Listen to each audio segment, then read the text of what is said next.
Yorana, nous vous souhaitons à tous la bienvenue autour de notre table ronde à l'occasion de la journée Portes ouvertes. Nous nous pencherons aujourd'hui sur la présentation de l'université et notamment la découverte de ses services. Qu'est-ce qui est mis en place pour accompagner les élèves, pour les soutenir tout au long de leur cursus? Quels sont les événements qui sont mis en place à destination des élèves? Et donc aujourd'hui, un rapide tour de table. Aujourd'hui, nous avons Pascal Albert qui représentera la bibliothèque universitaire. Pascal, bonjour. Bonjour. Ensuite, nous avons Franzen Itchner qui nous parlera de la ludothèque. Yorana. Yorana. Nous avons ensuite Isabelle qui représente le centre d'orientation des stages et de l'insertion professionnelle et qui nous parlera aussi des relations internationales. Bonjour Isabelle. Bonjour. Nous avons Ronan Apriou pour le pôle des technologies de l'information et de la communication pour l'enseignement. Bonjour Ronan. Bonjour. Et nous aurons Lily Anzai qui représentera l'association sportive et culturelle de l'Université de la Polynésie française et qui nous rejoint tout de suite. Et moi-même, Teheiva, gestionnaire des stages au sein du COSIP. Je vous rappelle que nos offres de formation sont disponibles sur notre site internet www.upf.pf. N'hésitez pas à nous poser vos questions en commentaire et nous y répondrons. Donc aujourd'hui, nous sommes au cœur de la bibliothèque universitaire et plus particulièrement dans l'espace détente. Pascal, tu es le directeur adjoint de la bibliothèque. Qu'est-ce que la bibliothèque universitaire? Quelles en sont ses composantes et quels sont les services qu'elle propose? Je te remercie, Lucas. Bonjour à toutes et à tous. Donc, tu parlais de l'espace détente. Alors, effectivement, une des caractéristiques de cette bibliothèque universitaire, c'est d'avoir un espace détente où on vous propose des documents comme des romans ou bien des BD ou des guides de voyage pour vous détendre. Alors, c'est une des fonctions de la bibliothèque universitaire, bien entendu, une des principales fonctions. C'est de posséder de la documentation dans toutes les disciplines dont vous aurez besoin, c'est-à-dire les disciplines dans lesquelles vous vous inscrirez, disciplines enseignées à l'université. Bibliothèque universitaire, par rapport à une bibliothèque de CDI, de lycée, eh bien, vous verrez que c'est nettement plus grand, nettement plus vaste. Nous avons par exemple 350 places assises.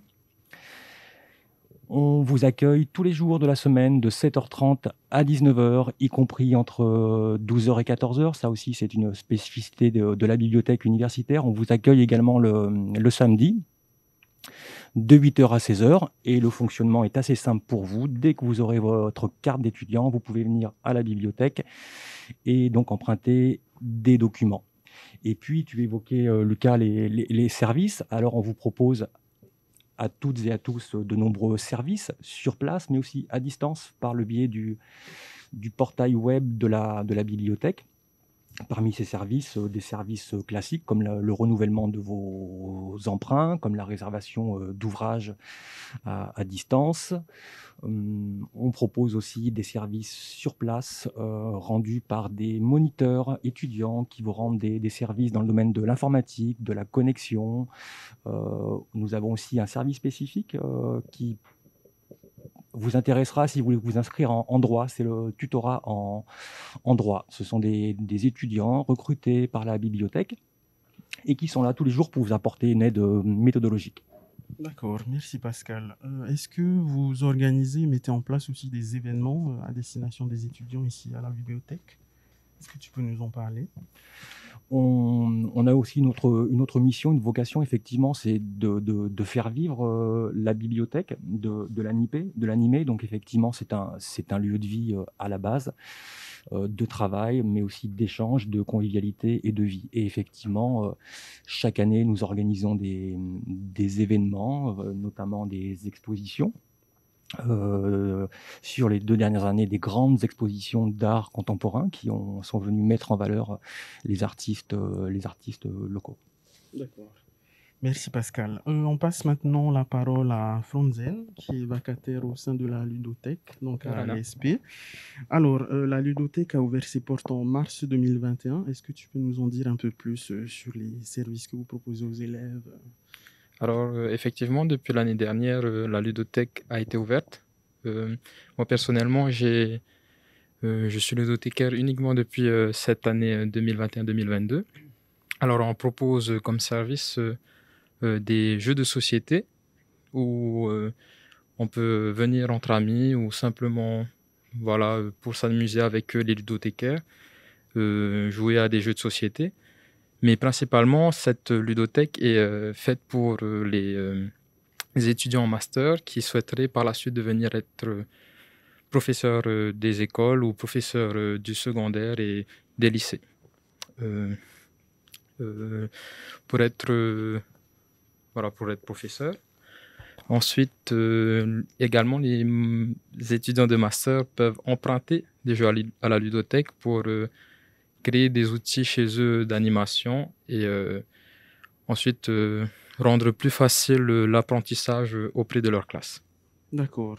Est-ce que tu pourrais rappeler les horaires d'ouverture de la ludothèque? Alors, la ludothèque est ouverte de midi à 1h30 du lundi au vendredi et il arrive que parfois l'après-midi, il y a des événements spéciaux comme l'année dernière où nous avons fait une après-midi jeu de Noël. D'accord. Merci Franzen. Merci bien. Donc maintenant, nous allons développer sur le centre d'orientation des stages et de l'insertion professionnelle, le COSIP, représenté par sa directrice Isabelle Gébus. Bonjour. Donc, pour quelles raisons, lorsqu'on est élève, peut-on se retourner vers votre service lorsqu'on est étudiant? Quelles sont les différentes aides et accompagnements qui nous sont proposés? Et est-ce que vous mettez en place des événements au cours de l'année universitaire à destination des étudiants post-bac? Oui, alors je vais essayer de répondre à tout ça et s'il manque des éléments, tu pourras me relancer. Donc le centre d'orientation des stages et de l'insertion professionnelle, en fait, il accompagne les étudiants tout au long de leur cursus et même déjà un peu avant, puisque c'est nous qui gérons la plateforme Parcoursup, par laquelle vous êtes obligé de passer pour pouvoir vous inscrire, en tout cas pour vous inscrire à l'université. Donc, si vous avez des questions concernant Parcoursup, c'est également à nous que vous pouvez vous adresser. Une fois que vous êtes inscrit à l'université et que vous êtes arrivé en première année, on vous propose un accompagnement spécifique si vous rencontrez des difficultés dans certains domaines. Donc, il ne faut pas hésiter à venir nous voir. Et nous aussi, on vient vers vous si on vous identifie dans vos filières. Ensuite, tout au long du cursus, vous verrez qu'en licence et en master, vous aurez des stages à effectuer. Là, notre service intervient également puisque c'est nous qui gérons les conventions de stage qui sont les contrats dont vous aurez besoin. Mais on peut aussi vous accompagner, notamment dans la rédaction de vos CV, lettres de motivation. On peut vous aider à vous préparer pour les entretiens d'embauche et tout ce qui a trait, en fait, finalement, aux relations et aux contacts que vous nouez avec le monde socio-économique. Alors, par rapport aux événements qu'on propose, notamment ces fameuses journées portes ouvertes qui ont lieu de façon dématérialisée cette année, mais on organise aussi pour les étudiants tout au long de l'année des rencontres avec des professionnels qui viennent témoigner de leur parcours universitaire et ensuite de leur parcours professionnel. Et c'est l'occasion pour vous de découvrir des métiers, mais peut-être aussi de nouer des contacts avec des personnes qui vont peut-être devenir vos futurs recruteurs ou collaborateurs. On organise aussi des stands éphémères tout au long de l'année qui vous permettent de rencontrer notre chargé d'orientation pour toutes les questions que vous pourriez avoir relatives à votre parcours universitaire. Il est possible qu'à un moment donné de votre parcours, vous disiez « Tiens, j'ai l'impression que ce parcours ne me correspond plus, je suis plus tout à fait à ma place ou je ne sais pas ce que je vais faire l'année prochaine ». C'est plein de questions qui sont tout à fait légitimes et qu'on peut vous aider à élucider en venant nous voir au COSIP et plus particulièrement auprès de notre chargé d'orientation. Merci Isabelle. Donc ça, c'était pour la partie orientation, mais tu es aussi ici aujourd'hui pour nous parler des relations internationales. Donc, quelles sont les actions que vous menez où votre action s'étend, c'est-à-dire dans quel pays que vous gérez justement la mobilité internationale, vous octroyez aussi des aides financières. Est-ce que tu peux nous en dire un peu plus? Alors, je me permets aujourd'hui de répondre aux questions qui concernent les relations internationales pour remplacer remplacer ma collègue Virginia qui est malheureusement souffrante et ne peut pas être avec nous aujourd'hui. Donc peut-être que mes réponses ne seront pas aussi complètes que les siennes. Dans ces cas-là, si ça suscite encore des questions, il ne faut vraiment pas hésiter à vous rendre sur notre site internet ou à contacter les relations internationales de l'UPF directement. Ce que je peux vous dire, c'est que tout au long de votre cursus, encore une fois, que ce soit en licence ou en master ou après éventuellement en doctorat, vous avez des possibilités de partir effectuer une partie de votre cursus à l'étranger, que ce soit dans la zone Pacifique avec certains programmes dédiés, ou alors en Europe avec le programme Erasmus par exemple. Vous pouvez aller effectuer un semestre ou une année complète dans une université avec laquelle on aura développé des partenariats. Pour cela, vous pouvez également avoir des financements. Et donc, Virginia, qui est responsable des relations internationales, est là pour vous accompagner dans la construction de ce projet. De la même manière, si vous avez des stages au fil de votre cursus et que vous souhaitez les effectuer à l'étranger, vous pouvez aussi demander des demandes de financement. Et c'est Virginia, encore une fois, qui pourra vous aider. Concernant les pays avec lesquels on a des échanges, malheureusement, je n'en ai pas la liste exhaustive, mais toutes ces informations-là sont sur notre site internet. Et quand Virginia sera de nouveau sur pied, elle pourra répondre plus précisément à toutes vos questions. Merci Isabelle. Donc on passe maintenant à la présentation du pôle d'ETIS, donc le pôle des technologies et de la communication pour l'enseignement. Donc il est vrai que ces 2 dernières années, le numérique a pris beaucoup de place dans nos vies, notamment à cause de la crise sanitaire que nous traversons tous. Donc Ronan, est-ce que tu peux nous parler un peu plus en détail de ton service? Bon, c'est le service où je travaille, hein, donc c'est pas mon service, mais donc nous on a un service qui est là pour aider les enseignants à utiliser le numérique dans leur enseignement. Donc, notre service est basé autour d'une plateforme qui s'appelle Espadon. C'est un Moodle, c'est une plateforme d'enseignement en ligne où tous les enseignements de l'université ont un espace de cours. Donc, les enseignants peuvent déposer des activités ou des ressources pour leurs étudiants sur cette plateforme. On a aussi une plateforme de vidéo où les enseignants peuvent se filmer, où nous, on peut filmer les enseignants et déposer ces enregistrements sur cette plateforme. Et on a également aussi une plateforme de classe virtuelle donc, qui était beaucoup utilisée pendant le confinement, donc, qui permet à l'enseignant de donner des cours à distance avec des étudiants à distance. Après, on est beaucoup sollicité par la formation continue, par exemple, car nous filmons quasiment l'intégralité des cours de formation continue pour ouvrir la formation en dehors des murs de l'université. Et nous travaillons aussi conjointement avec un campus connecté qui est aux luttes de Rayatea et où nous filmons l'intégralité des cours, des PAD, des parcours adaptés. Des parcours adaptés en DEG, et parce qu'on a une promotion qui est sur l'île de Rayatea et qui suivent la formation entièrement à distance. Merci beaucoup Ronan. Et maintenant, on passe la parole désormais à Lily, qui est vacataire à l'ASCUP, donc l'association sportive et culturelle de l'Université de la Polynésie française. Est-ce que tu peux nous expliquer quelles sont les actions de l'association? Est-ce que vous mettez en place des événements autres que sportifs et qu'est-ce que vous faites dans le cadre culturel pour l'UPF? Donc tout d'abord, l'ASCUP est une association qui permet aux étudiants de l'université de se divertir en dehors des cours et en dehors de tout ce qui est scolaire. Donc elle propose notamment des activités par le biais de créneaux d'activités libres proposés tout au long de la semaine. Donc dans ces créneaux d'activités libres, vous pouvez venir profiter et effectuer des activités avec vos amis pour découvrir tout simplement une nouvelle activité ou pratiquer les activités que vous faites au quotidien. Donc dans ces activités qui sont faites fréquemment, il y a beaucoup de basketball, de volley, de tennis de table, mais aussi de badminton. Et donc c'est dans ce cadre-là que les étudiants peuvent venir tout simplement profiter avec leurs amis. La SCUP propose également pour les premières années à l'UPF ce qu'on appelle les UECG.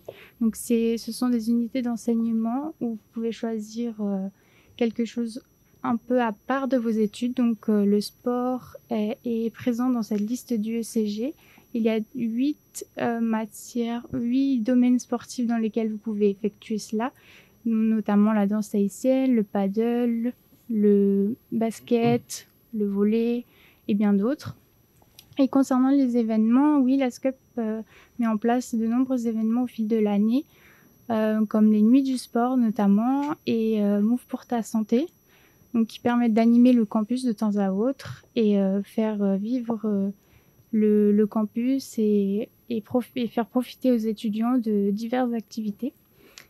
Concernant d'autres activités qui sont cette fois-ci plus ponctuelles au fur et à mesure de l'année, dans le campus et hors du campus, la SCUP propose notamment des baptêmes de parapente, des baptêmes de plongée qui sont offerts qui sont proposés à des prix vraiment intéressants car ce sont des activités plutôt onéreuses, mais de nombreuses autres activités comme le surf ou les randonnées, cette fois-ci plus culturelles, sont totalement gratuites, tout comme l'inscription à la SCUP qui est gratuite et proposée en ligne une fois la rentrée effectuée. D'accord, merci Lily. Est-ce que quelqu'un a quelque chose à ajouter pour nos futurs étudiants? Peut-être le lieu de la ludothèque qui se trouve sur le lieu de l'INSPE, qui est juste au-dessus de l'université, où il y a possibilité de prendre le chemin par la droite du RU. Et voilà. Merci. Je vais juste rajouter quelque chose. Donc l'objectif de cette table ronde, comme Tereva nous l'a expliqué, c'était de vous faire découvrir les différents services de l'université. Pour plein de raisons, et notamment celle du Covid, tous les services n'ont pas pu être présents aujourd'hui. Mais l'idée, c'est de vous montrer que quand vous allez venir à l'université, certes, c'est une grosse marche à monter par rapport au lycée, mais vous avez plein de services et d'associations étudiantes qui sont là pour faire en sorte que votre vie sur le campus et vos études se passent dans les meilleures conditions possibles. Donc, il faut vraiment pas hésiter à pousser nos portes pour qu'on puisse venir vous apporter l'aide dont vous aurez besoin en fonction des différentes situations que vous allez rencontrer. Merci beaucoup Isabelle. Donc moi je vais rajouter, c'est pour tout ce qui est services numériques au niveau de l'université. Donc pour les futurs étudiants qui n'ont pas de matériel informatique ou de connexion suffisante à la maison, il faut savoir qu'il y a des salles en libre service à l'université, dont à l'ABU, et aussi des ordinateurs en prêt qui sont gérés par des moniteurs étudiants. Donc Pascal, tu pourras peut-être nous en parler un peu plus. Oui, je te remercie Ronan de compléter. Où effectivement, à l'ABU, vous avez aussi accès à des services de prêt d'ordinateurs portables. Vous pouvez les réserver à distance, et c'est d'ailleurs ce que nous vous conseillons quand vous serez sur le site, parce que c'est un service qui est très, très apprécié.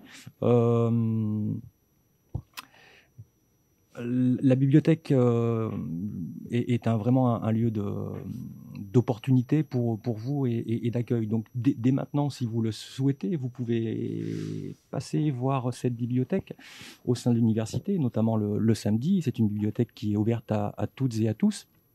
Et puis, pour vous donner envie de venir, sachez que c'est une bibliothèque dont les collections sont sans cesse renouvelées et à jour. Et à titre d'exemple, eh bien, on achète chaque année environ 4000 nouveaux documents qui rentrent dans les murs de la bibliothèque.